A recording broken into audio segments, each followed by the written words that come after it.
Assalamualaikum warahmatullahi wabarakatuh. Kami dari kelompok 2 ingin mempresentasikan tugas besar 2 yang berjudul analisis data dan visualisasi. Kelompok kami berisikan 4 anggota, yaitu Wildan Hidayatullah dengan NIM 165214877, Bintang Hijidawan Jaca 165215533, Gian Miziko saya sendiri 165215535, dan yang terakhir ada Aksya Atala Nur Karim. Pendahuluan, sebelum membuat sebuah data analisis dan visualisasi, kita harus mengenal terlebih dahulu library yang harus digunakan agar memudahkan pekerjaan kita. Yang pertama itu ada Pandas, panjangnya adalah Python for Data Analysis. Adalah library Python yang fokus untuk proses analisis data seperti manipulasi data, persiapan data, dan pembersihan data. Yang kedua ada Matplotlib, adalah library Python yang fokus pada visualisasi data seperti membuat plot grafik. Matplotlib dapat digunakan dalam script Python, dan IPython Shell, server aplikasi web, dan beberapa toolkit graphical user interface atau GUI lainnya. Ada data yang diperoleh melalui situs Kaggle Dataset, diperoleh data tentang daily website visitors yang berformatkan CSV. Berdasarkan namanya, dataset ini berisikan 8 kolom variabel atribut, yaitu row sebagai penunjuk indeks urutan dari data, day yang menunjukkan hari, day of week yang menunjukkan indeks dalam minggu sesuai waktu berkunjung oleh pengunjung. Page.loads menunjukkan jumlah orang yang mengakses atau mengunjungi website pada hari yang sama. Unique visits menunjukkan jumlah pengunjung unik atau pengunjung yang IP address-nya belum pernah mengunjungi halaman manapun dalam kurun waktu 6 jam. First time visit menunjukkan jumlah orang yang mengunjungi website pertama kali untuk setiap harinya. Dan returning visit menunjukkan jumlah orang yang mengunjungi website untuk yang kedua kalinya untuk setiap hari. Data yang diperoleh memiliki format berupa CSV atau comma separated values, yang berarti setiap atribut dan nilai dari datanya dipisahkan oleh tanda koma atau titik koma.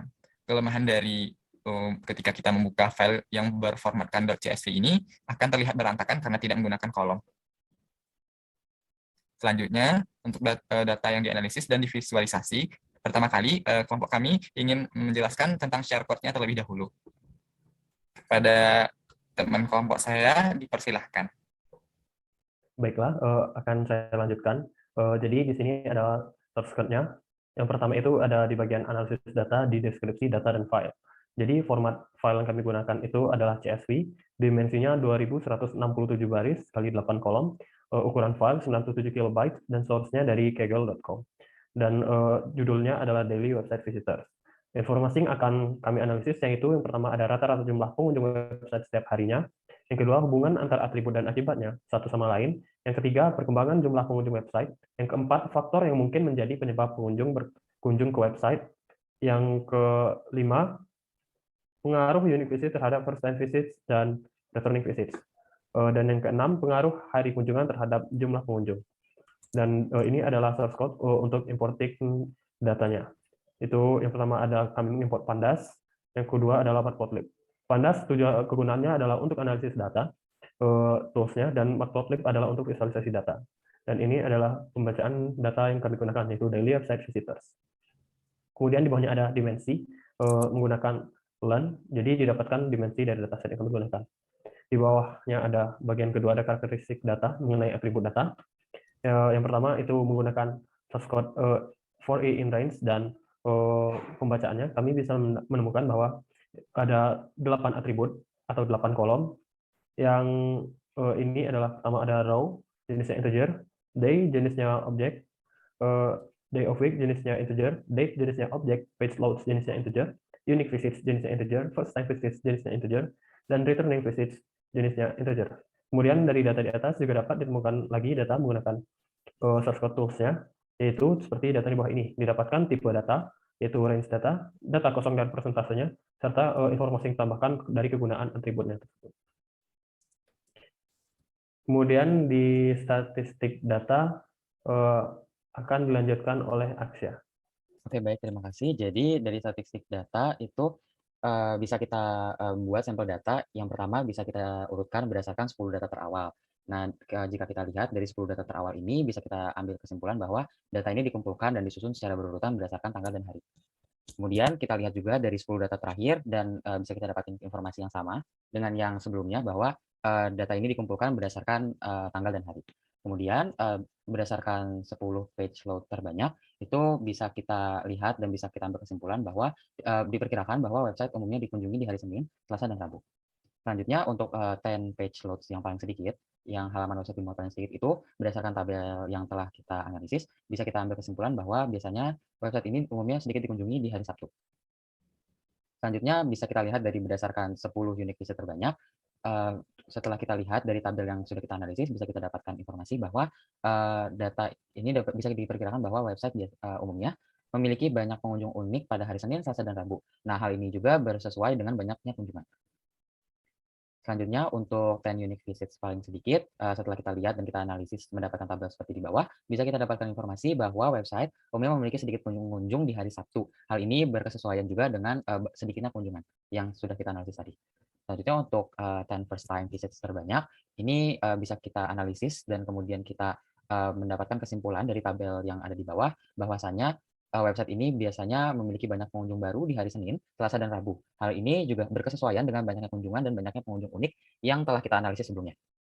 Kemudian bisa kita lihat juga berdasarkan 10 first time visit yang paling sedikit.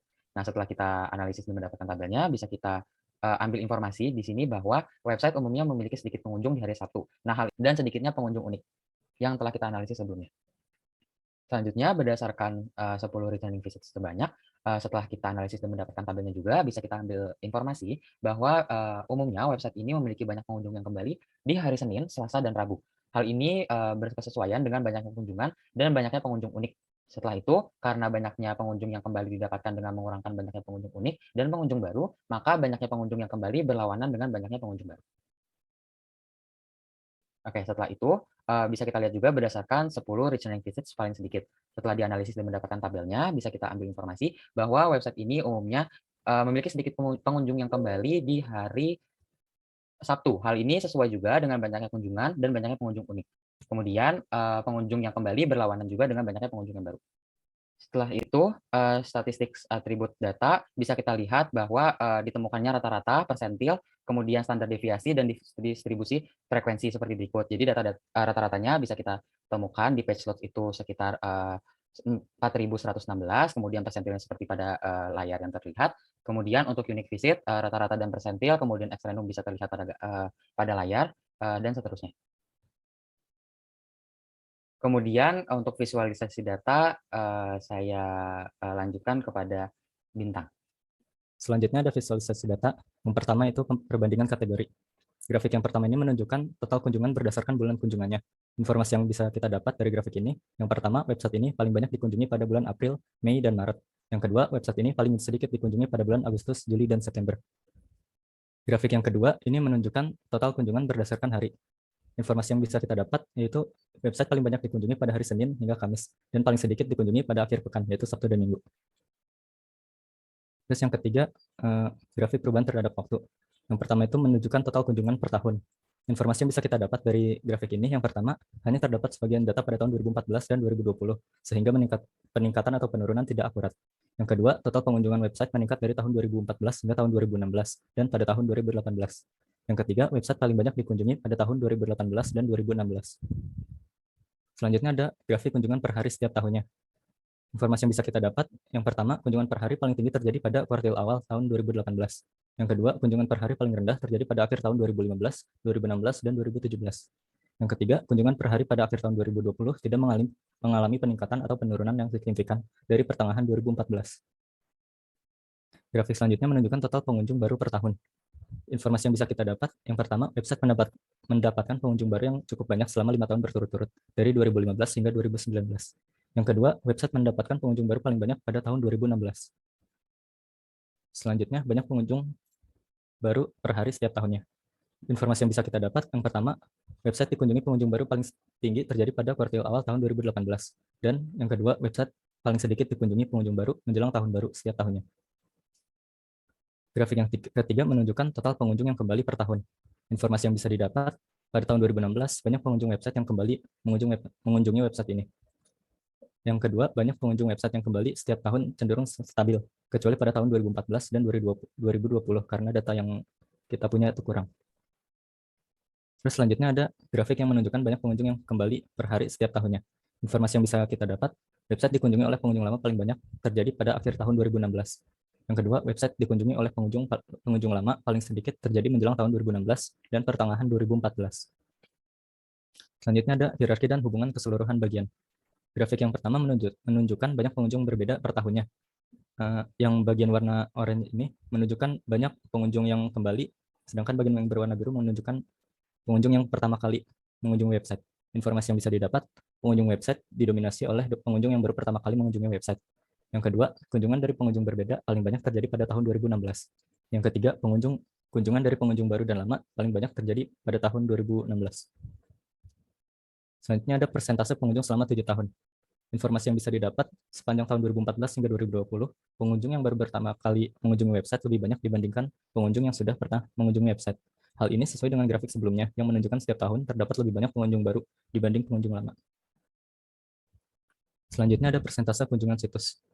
Informasi yang bisa didapat, kunjungan situs paling banyak terjadi pada tahun 2018 sebesar 18,4%, diikuti tahun 2016 sebesar 18,1% dari total pengunjung dari tahun 2014 hingga tahun 2020.